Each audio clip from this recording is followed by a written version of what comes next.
Hello, everybody. This is immigration attorney Irene Weisman, and we are going to try to do a podcast. Unfortunately, I am not in a position to create videos right now where you can see me. So, in the next week or so, I will, if I record something, it will be in the form of a podcast, which is okay because you still get the information you need. You just don't get to see me. I apologize, but that's just how it is for now. Let's talk about what happened in the past week. Just gonna run down some news of major events that took place in the last week. By the way, today is March 8th, International Women's Day. To all the women who are listening and watching me, and in general to all the women, we wish you health and happiness and simply all the best. I guess the beginning of spring, this day will always mark the beginning of spring, for me at least. But just all the best to all of the females out there.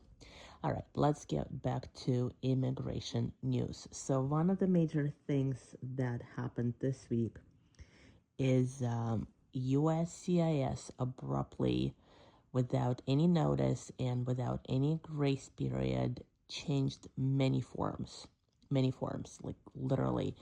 um, the changes came for like some of the forms. The changes happened on Wednesday evenings, Tuesday evening, I think, and then some happened on Wednesday evening. No notice, nothing. They just abruptly changed it. For one of those forms was the I-485, which is an application for adjustment of status. I had personally had a few packages prepared, ready to go. Thank God I didn't send them out. We were able to redo, and clients came in and signed. And in one of those cases, we literally, clients just left my office, maybe like 30 minutes passed. And there was another change on the I-131, and I had to pull it out of the packet. Thank God. I saw it, I checked. I mean, it was nuts. I ended up mailing the packet out without the I-131, and we're just going to redo the I-131 separately with clients. But there's going to be a lot of people who are going to have their packages returned, their documents returned, because USCIS is going to say that they mail them in with wrong form, wrong version of the form. There is a lawsuit that was filed based on this issue. Obviously, we don't know what's going to happen with the lawsuit, but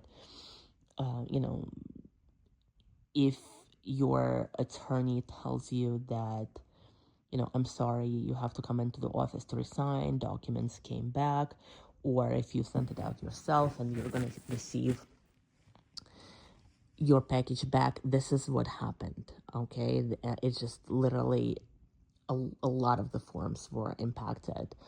As I said, the 485 was one of them. The U visa, the forms that you require for the U visa is one of them. I just received, for one of my cases, just received the certification from the DA's office, and like 3 days before they changed it, contacted them back, said, apologized. It's like, look, I'm really sorry. This is what happened. Thankfully, they're going to recertify it for me, but this is just nuts, crazy. So that's that on the forms. Please be aware of it. But as a general rule, what I do is before I mail any package out, I check the edition date and the address where it's going, because those changes tend to be frequent right now. Okay. And I suggest you do the same. Then in other news, immigration courts So there have been a lot of changes with immigration courts. Many judges were laid off. Some judges took early retirement.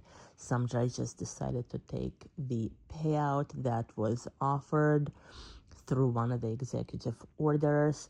There were layoffs at the Board of Immigration Appeals. What does all of it mean? Unfortunately, it just means more delays.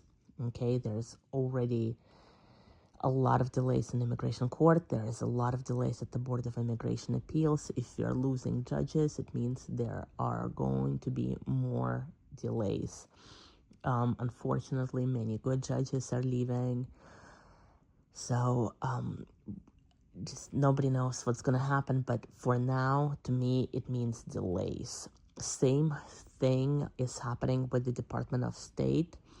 There have been some layoffs there as well, and with another executive order, one of the first executive orders that dealt with more vetting of individuals.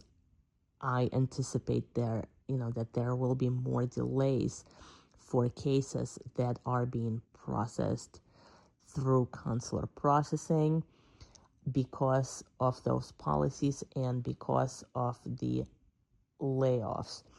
And speaking of the consulates, there was a new memo that came out from the Department of State, and that has to do with the adjudication of 212D3 waivers. Those waivers waive non-immigrants, okay? So somebody who's trying to come in as a non-immigrant on a temporary visa, but they are not admissible for one reason or another, that waiver waives that inadmissibility and lets them in for a brief period of time, for that purpose. And the new memo says that there will no longer be uniform adjudication, and the consular officer will have to take a look at each case as a new separate case. So no more uniformity in adjudication with the 212D3 waivers. Okay, next. The new registration requirement that I spoke about. So it looks like there is going to be the interim rule that's going to be published on March 12th, and it will become effective within 30 days after its publication. Okay. Once we have more on this, I will do a much larger segment on this because this is important. It's going to affect many people, and it will probably impact the future of benefits. And they're saying that whoever doesn't comply, there could be, could be a criminal case against them. So this is going to be very closely monitored, and we'll see what happens with that. But USCIS has some information on their website, not a lot. It's still very vague. They're just saying go create a USCIS account, and then when we have a method of registering, we will let you know how to do that, and we will let you know what will serve as as evidence of compliance with the registration. So stay tuned for this. This is very important, this new registration requirement. Okay. Then another thing in the news is the issuance of the notices to appear. Notice to appear is a document that initiates process in immigration court. It's a document that initiates removal proceedings against an individual. And the new memo that came out from USCIS says that if you submitted a request for benefits, in case, and there was a denial of that case, then, expect that we will issue a notice to appear. Okay, did a large segment on this a few days ago. I strongly suggest you listen to that. So just be aware that, if you submitted an adjustment application or 751 or a TPS or an I-90, anything, and there was a denial, then they would expect to place people in removal proceedings and issue a notice to appear and place a person in removal proceedings. And another big thing in the news is there's a possibility of TPS ending, TPS for Ukrainians to end. We don't know whether it's true or not, whether it's going to happen or not. One newspaper came out saying that this is going to happen. That same day, closer to the evening, another newspaper said that, this is not going to happen. Again, this is something that we are watching closely. But what is known is that there's litigation prepared to go as, if this does happen. Litigation lawsuits will be filed in several circuits on this particular issue. So, eventful week, a lot has happened, a lot is happening. As always, I will try to keep you posted as much as I can on on news individually, and then at the end of the week, just summing up the week. Okay, have a great weekend, everybody. Have a great day, great weekend, and we'll talk to you next week. Bye-bye.